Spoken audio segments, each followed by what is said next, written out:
The Kingdom of Nyola and the Serpent's Omen. In the heart of the sprawling Kingdom of Nyola, a land blessed by fertile soil and lush forest, life flowed peacefully. The kingdom was nestled on the banks of a mighty river that was said to be enchanted, its waters shimmering with a golden glow at sunrise. The people of Nyola were known for their warmth, bravery, and unwavering devotion to their land. They were ruled by King Osei, a wise and just ruler who had gained the respect and admiration of his people over the years. Under his reign, Nyola had flourished, and its borders had remained safe from enemies, largely thanks to the king's keen insight and strong alliances with neighboring kingdoms. In one of Nyola's quietest villages, there lived a young girl named Senna. From the moment she could walk, Senna had a natural curiosity and a love for the world around her. Her days were spent running through the fields, swimming in the river, and listening to the elders' tales of adventure and mysticism. Her parents, once beloved members of the village, had tragically passed away when she was only a baby in a mysterious accident that had never been fully explained. Since that time, Senna had been raised by her Aunt Mawusi, a kind-hearted but secretive woman.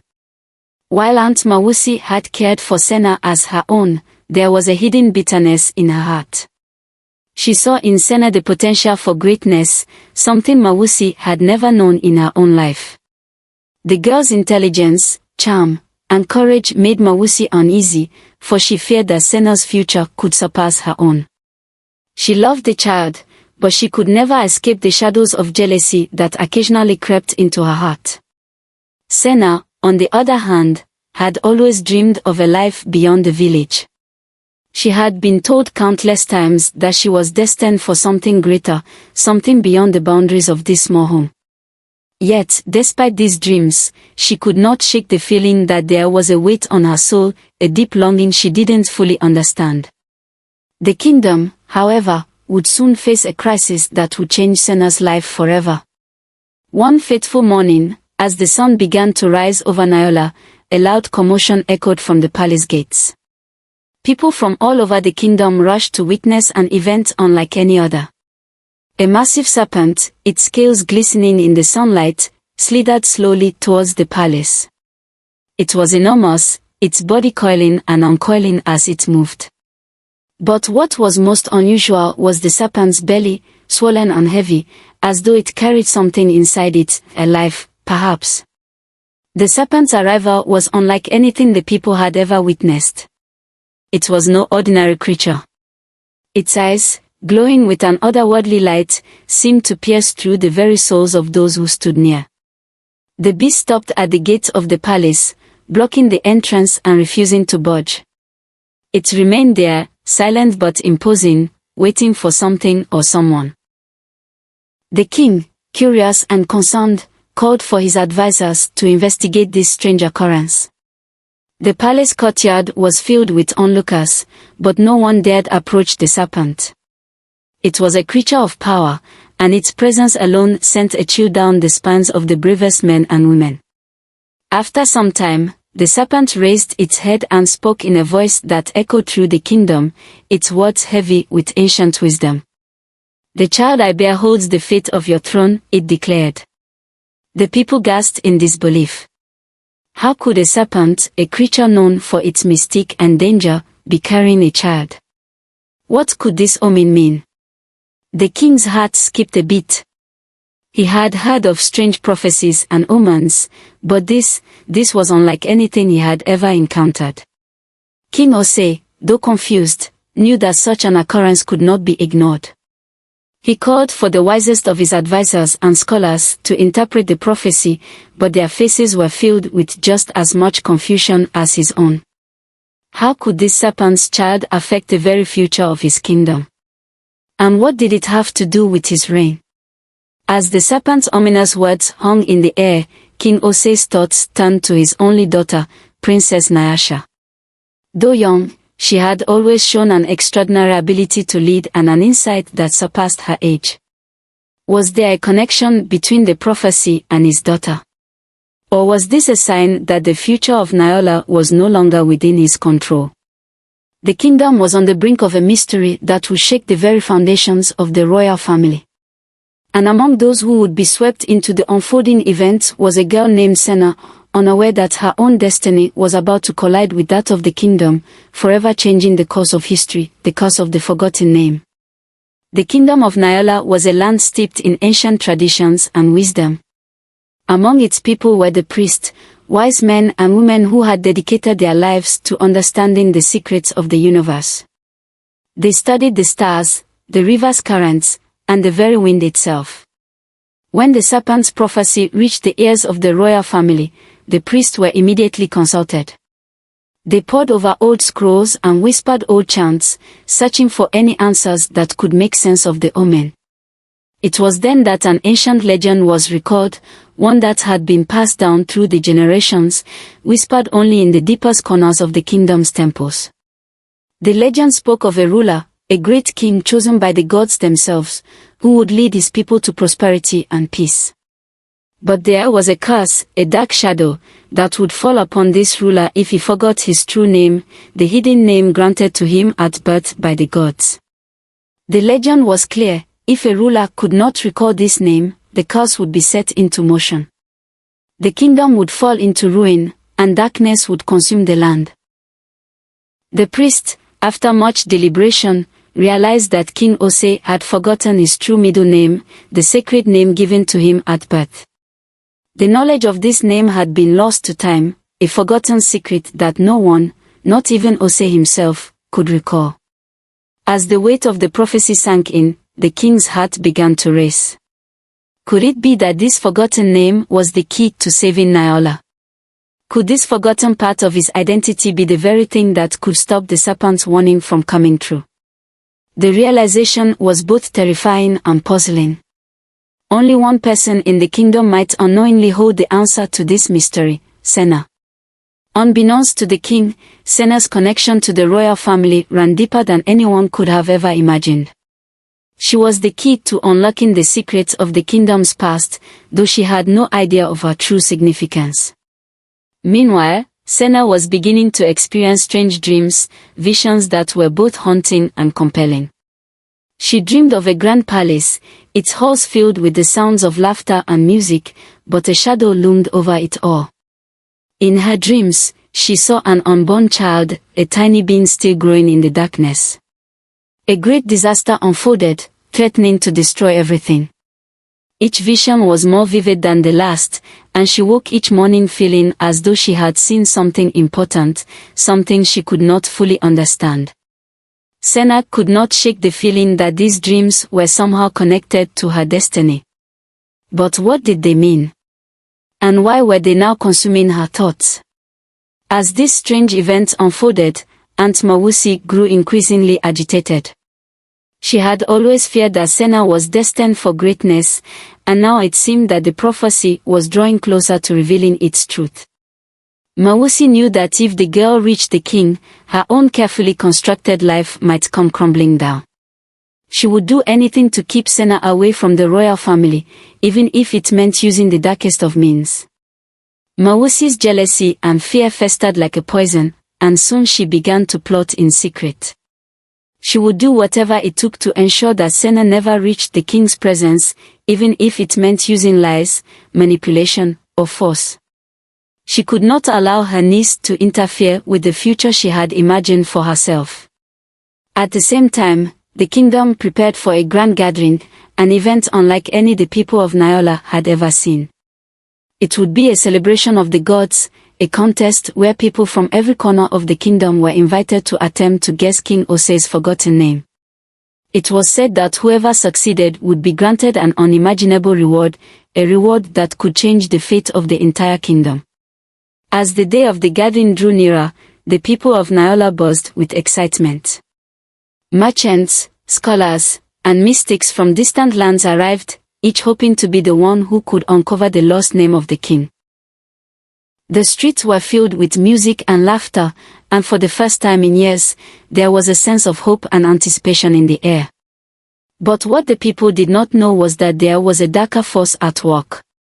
Lurking in the shadows, a powerful sorcerer named Zubiri watched from a distance. Zubiri was a man of great cunning and ambition, and he had been manipulating events in Naola for years. His thirst for power was insatiable, and he saw the kingdom's instability as the perfect opportunity to seize control. Zuberi had long been aware of the prophecy surrounding the king's forgotten name, and he believed that he could use the event to his advantage. By sabotaging the gathering, he hoped to claim the throne for himself and bring Naola under his rule. His magic was dark and powerful, and he was willing to do whatever it took to see his plan come to fruition. As the kingdom prepared for the gathering, it became clear that the stage was set for a conflict that would determine the fate of Naola. The ancient legend, the serpent's prophecy, and Senna's mysterious dreams all intertwined, leading to a collision of forces that no one could fully predict. The kingdom's future now rested on the shoulders of a forgotten name, and the secret that only one person could uncover. Would King Osei remember the name that could save his people, or would the curse take root, leading Naola into darkness? And what role would Senna play in the unfolding drama, as the destiny of a kingdom collided with the forces of magic, ambition, and forgotten truths, the treachery of Mawusi and the transformation? Senna's heart burned with determination as she prepared to attend the grand gathering. Every fiber of her being felt drawn toward the palace, as if her very soul was being guided by the strange visions and dreams that had consumed her over the past weeks. She believed without a doubt that the time had come for her to fulfill her destiny. She was meant to uncover the king's forgotten name and save the kingdom from its curse. But Mawusi, her aunt, could not allow this to happen. The jealousy and fear that had been brewing in her for years reached a boiling point. She could not stand the thought of Senna stepping into the royal spotlight, of her niece discovering the truth that might unravel the life Mawusi had built for herself. So, she resorted to the darkest of means.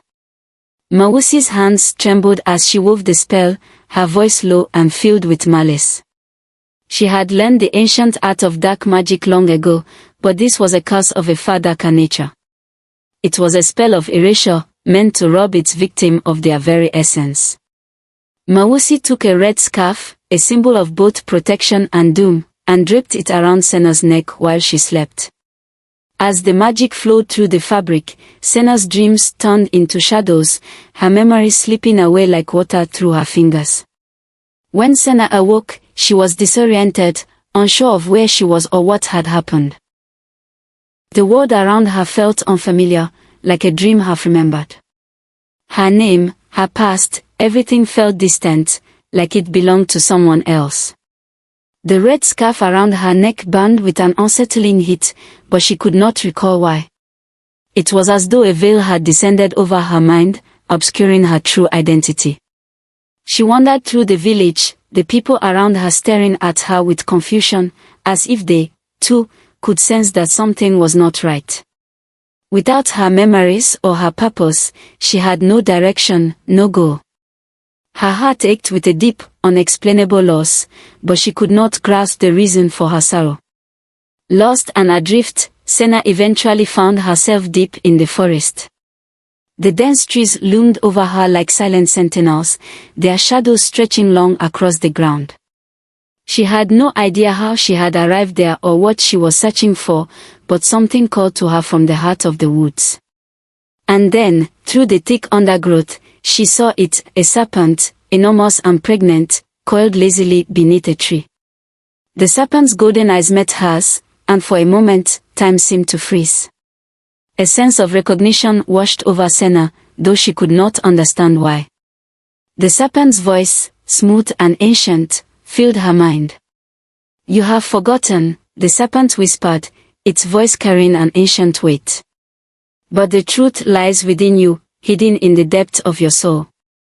The child I carry is tied to the king's fate, but only you can unlock the secret of the forgotten name." Senna's heart fluttered in response to the serpent's words, but her mind remained clouded. She could not fully grasp the meaning of its message, yet a strange pull deep within her urged her to stay. The serpent's words held a truth she could not yet understand, but something told her it was vital to the kingdom, to her own forgotten past.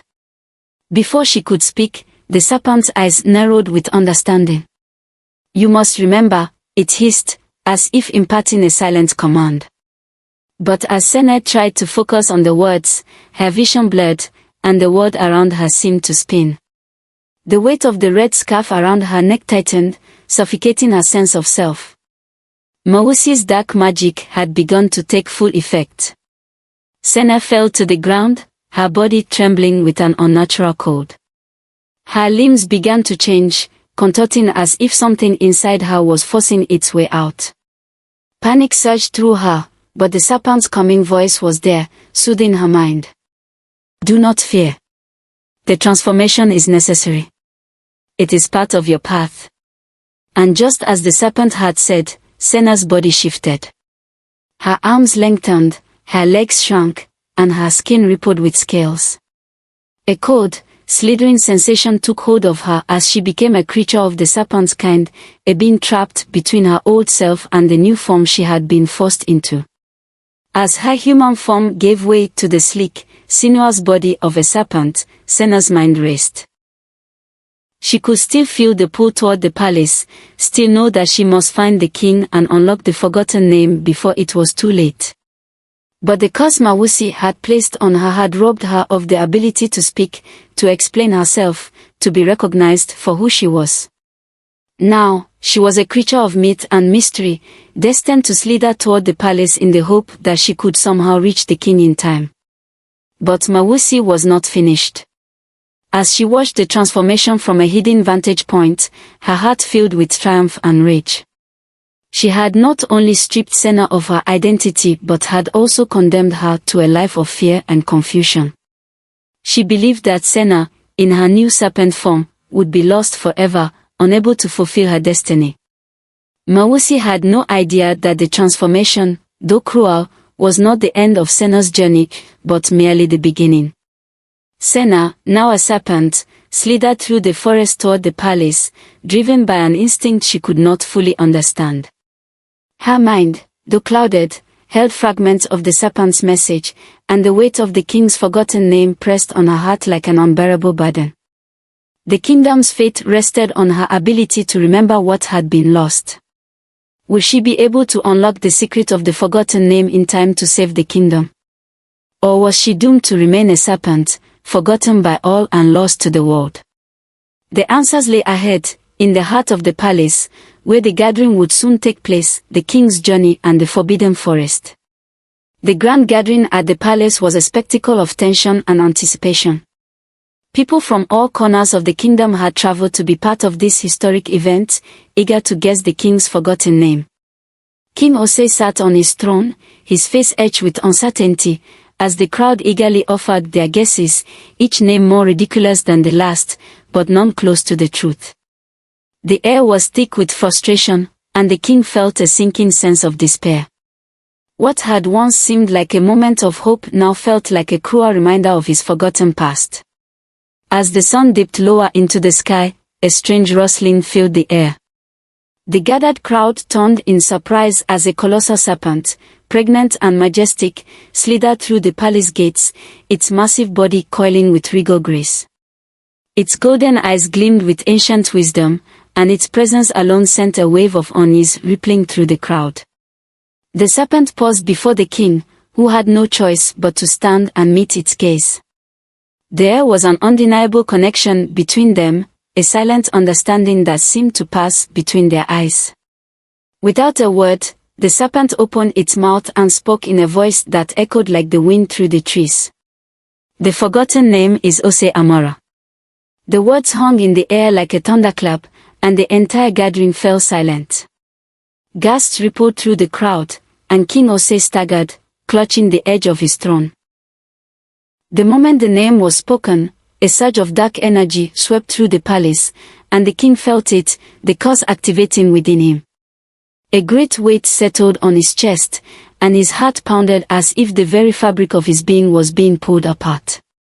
His advisors were equally stunned, but before anyone could speak, another figure emerged from the shadows, Senna, now a serpent herself. Her sleek, scaled body slithered gracefully into the chamber, her golden eyes flashing with recognition as she approached the king. She had heard the serpent speak his true name, and with it, the knowledge of the curse that had begun to unravel him. The serpent's eyes narrowed as it turned its attention to Senna, who now found herself standing at the threshold of a destiny she could barely comprehend. The moment Senna's presence was acknowledged, the room seemed to pulse with energy, as if the universe itself were aligning in ways unseen. She felt her heart race, an urge to do something, anything, to help, but she was powerless in her current form. The chief priest, an old and wise man, stepped forward with a solemn expression, his robes rustling as he addressed the gathered crowd. The king's name has been spoken, and with it, the curse has been set in motion. Only one thing can break this curse, a magical golden egg, hidden deep within the forbidden forest. It is said that the forest is cursed, a land where no mortal has ever returned from, but it is the only way to save our king. King Ose, though weakened by the curse, stood tall, his face set with determination. The time had come for him to act. He could not sit idly by while his kingdom fell into darkness. His people needed him, and despite the overwhelming odds, he was resolved to save them.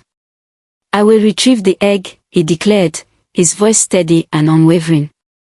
"For my people, for my throne, and for the future of this kingdom." The crowd murmured in awe, and the king's advisors offered their counsel, but it was clear that the king's mind was made up. He could not afford to waste time. The curse would only grow stronger with each passing moment, and the golden egg was the key to stopping it. Before he left, a mysterious old woman appeared at his side, her features obscured by a hood. She placed a hand on his shoulder, her voice low and filled with ancient knowledge. "Take these," she said, pressing a mystical bracelet into his hand. "The bracelet of wisdom will guide you when you are lost, and the mask of deception will protect you from the illusions that lie ahead." The king nodded, accepting the gifts with gratitude. As he turned to leave, the serpent's eyes followed him, its gaze filled with unspoken wisdom. It was clear that Senna's path and the king's were now intertwined, though neither could yet fully understand how their fates would merge.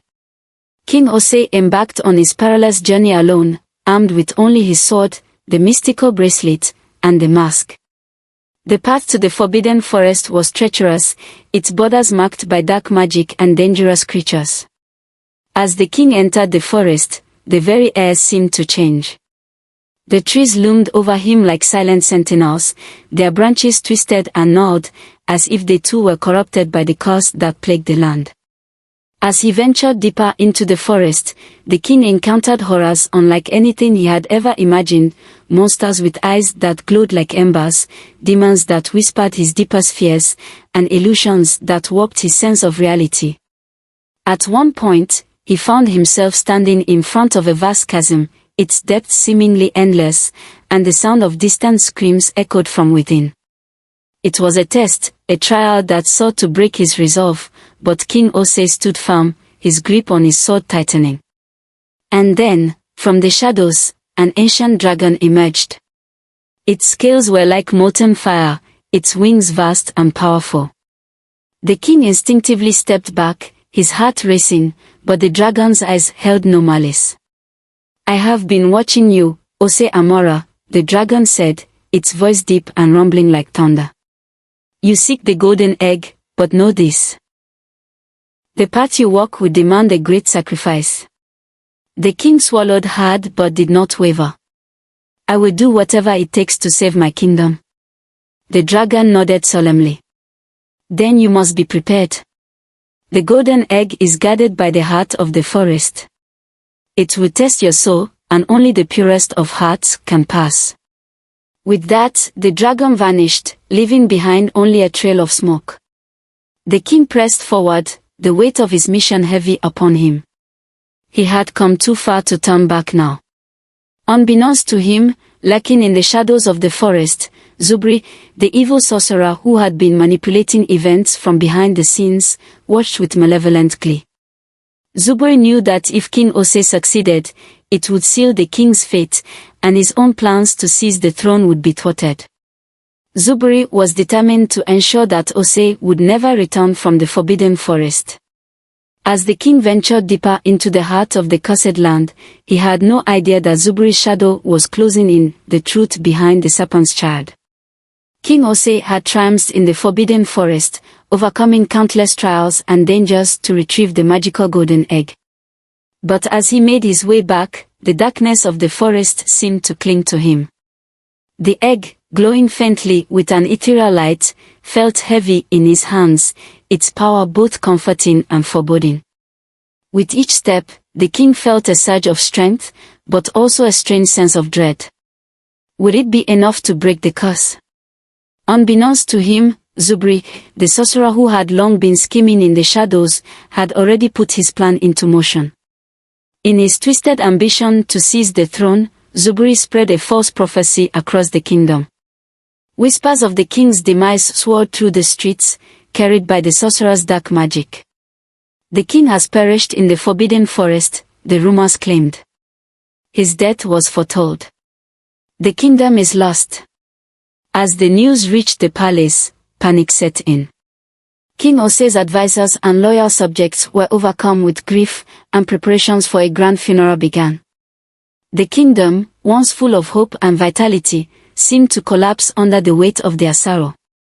The people mourned the loss of their beloved king, unaware that his life still hung in the balance. Meanwhile, Senna, still trapped in her serpent form, struggled to fight the dark spell cast upon her by Mowesi. The red scarf that had cursed her mind now seemed like a suffocating weight around her, but deep within her, a spark of defiance remained.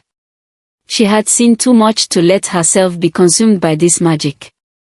Her dreams had shown her the truth, the prophecy was not what it seemed, and she had to fight back. Senna followed the faint traces of the king's journey, the scent of the forbidden forest still lingering in the air. Her golden eyes scanned the path ahead, guided by the whispers of the serpent. She knew that the golden egg held the key to breaking the curse. Not only for the king, but for herself as well. Her transformation could only be undone if she could unlock the egg's power. The closer she got to the palace, the more desperate her mission became. She could sense the kingdom's grief, the loss of hope that gripped its heart. The people believed the king was dead, but Senna knew better.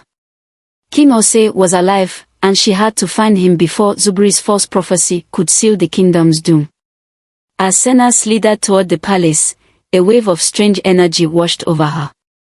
She felt it before she saw it. The serpent at the palace gates, a creature both ancient and powerful, was preparing for something monumental. The air around it hummed with an undeniable force, and Senna knew this was the moment. Inside the palace, King Ose had just returned, the golden egg now in his hands. The moment he stepped into the throne room, the air shifted.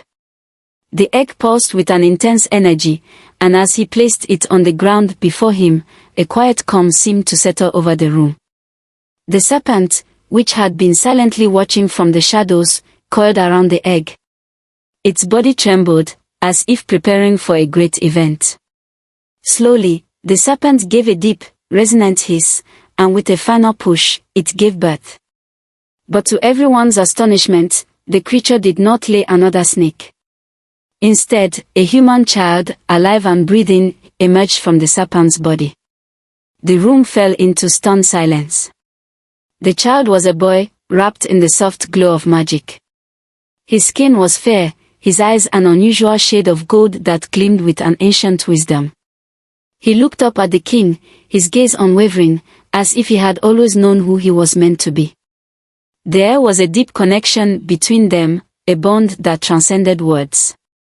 The serpent's voice, now softer but still powerful, spoke to the king and the gathered crowd. The child you see before you is the rightful heir to the throne. The prophecy was misunderstood. The child was never meant to bring your downfall, Ose Amora. He is your salvation. He is the one destined to continue your legacy. A wave of realization washed over the king. He had been so focused on the curse and the forgotten name that he had failed to see the truth. The child in the serpent's womb had always been his true heir, the one who would lead the kingdom to a new era of prosperity and peace. Senna, watching from the shadows, felt a surge of emotion. This was the truth she had sensed all along, the answer that had eluded her in her dreams. She had to act quickly. Zubri was still a threat, and his dark magic was only growing stronger. She could feel the sorcerer's presence lurking in the background, ready to strike. And strike he did. As soon as the truth was revealed, Zubri's laughter echoed through the palace, a sound filled with malice and rage. "No! This cannot be!" Zubri bellowed as he appeared in the throne room, his dark robes flowing like smoke. "This kingdom belongs to me." In an instant, Zubri unleashed his power, sending bolts of dark energy toward the king and the child. The air crackled with the force of his magic, but King Ose, now understanding his true purpose, stood tall and faced the sorcerer. "This kingdom does not belong to you, Zubri," King Ose declared, his voice strong. "It never has." As Zubri prepared to launch another attack, the golden child, the rightful heir, raised his hand, and the magic of the golden egg swirled around him. With a burst of light, the energy repelled Zubri's dark forces, forcing him back. But Zubri was not one to retreat easily. He summoned his most powerful spell, an orb of pure darkness, and hurled it toward the child. The orb was filled with the essence of despair, and if it struck, it would destroy the kingdom forever. Senna, still trapped in her serpent form but filled with a newfound determination, rushed forward. With the last of her strength, she lunged at the orb, intercepting it with her body. The orb shattered upon contact, sending a shockwave through the room. The magic was too much for Senna's weakened form. With a final, heart-wrenching hiss, she collapsed to the floor, the curse lifting from her as the dark magic dissipated. Her human form slowly returned, and she gasped for air as she stood up. King Ose, his heart swelling with pride, embraced her. "You have saved us all, Senna."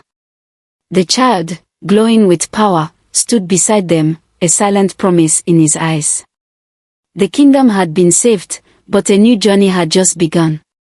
Zubri, defeated and broken, was cast out of the kingdom, his dark magic no longer a threat. With the serpent's child now standing at the king's side, the kingdom of Naola would flourish once more, its future secure under the leadership of the rightful heir and the wisdom of those who had fought to protect it. The king's return and the fall of darkness. The days following the false funeral were filled with sorrow and confusion. The kingdom of Naola, still reeling from the supposed death of King Ose, began to crumble under the weight of its grief. The streets were quiet, the marketplaces empty, and the people wandered in despair, unable to accept the loss of their beloved ruler. Yet in the shadows of the palace, something stirring was about to unfold. Just as the kingdom's mourning reached its peak, a sudden roar echoed through the air. A great wave of energy surged toward the palace, and at the gates, a figure emerged from the mist. It was King Ose, alive, victorious, and stronger than ever.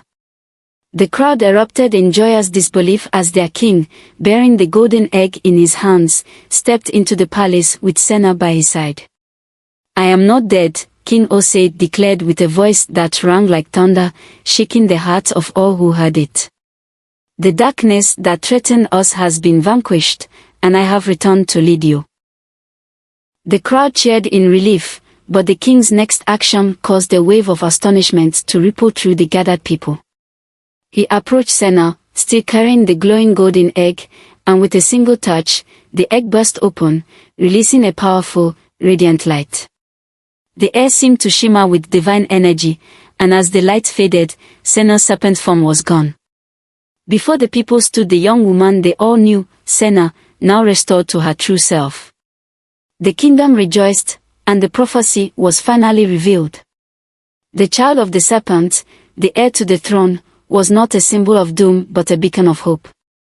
The truth was clear, the kingdom had been saved, and the rightful heir was born to bring about a new era of peace and prosperity. But Zubri, watching from the shadows, could not accept his defeat. His mind twisted with rage as he realized the kingdom was slipping from his grasp. Desperate to ensure his power, he summoned a great shadow beast, a creature of pure darkness, a monster of immense strength and malice, which he hoped would destroy King Ose and all who opposed him. The beast, a towering figure of smoke and claw, crashed through the palace gates, sending soldiers and advisors scattering in fear. Its eyes glowed with an otherworldly fire, and its roar shook the very foundations of the palace. The creature was unstoppable, a nightmare made flesh. But Senna, empowered by the wisdom of the gods and the strength of her heart, stepped forward. The serpent's prophecy had unlocked something within her, an ancient power, a connection to the divine forces that had shaped the world itself. She felt the energy surge within her, a pulse that resonated with the land, with the people, and with the gods who had guided her. With a fierce cry, Senna raised her arms, summoning the magic that flowed through her. The air crackled as she unleashed her hidden power, a force of pure light that clashed with the shadow beast's darkness. The two forces collided, sending shockwaves through the palace. But Senna's light was stronger. The darkness of the beast began to wither, its monstrous form dissolving into the very air. In the end, the shadow beast was vanquished, and Zubri, who had been controlling it, felt the last of his power slip away. His plans had failed. The dark magic he had woven unraveled, and with a final scream, he disappeared into the ether, leaving only the remnants of his evil behind. The kingdom was free of his tyranny. With the fall of the sorcerer, the curse that had haunted the kingdom for so long was finally broken. The air felt lighter, the sky clearer, and the land itself seemed to breathe in relief. The kingdom of Naola had emerged from the shadows, stronger and more united than ever before. But even as the kingdom celebrated its victory, there was one final story to be told. Mawusi, once the woman who had raised Senna, now stood alone in the streets of Naola, her mind consumed by jealousy and fear. Unable to bear the knowledge of her failure, she wandered the land, muttering incoherently to the wind. Her grip on reality had shattered, and she was lost forever in her madness, a tragic reminder of the dangers of envy and pride. As the kingdom rebuilt, King Ose, Senna, and the newborn heir stood before their people, united by fate. The royal family, now whole, was ready to lead Naola into a new age of prosperity. The prophecy that had loomed over them for so long had been fulfilled, not with destruction, but with renewal. A grand wedding was held, marking the union of King Ose and Senna. It was a celebration of their love, their struggles, and their triumphs. The people of Naola gathered in joyous revelry, their hearts full of hope and gratitude. The kingdom had been tested, but through wisdom, strength, and unity, it had emerged victorious. The people, inspired by the courage of their king and the wisdom of Senna, now looked to the future with renewed faith. The kingdom was at peace, its people united under the banner of a new era. And as the sun set on the day of the wedding, the land itself seemed to whisper in celebration. The prophecy had been fulfilled, the darkness had been defeated, and the kingdom of Naola stood as a shining beacon of hope, a testament to the power of destiny, the strength of the human spirit, and the unbreakable bond between a ruler and his people.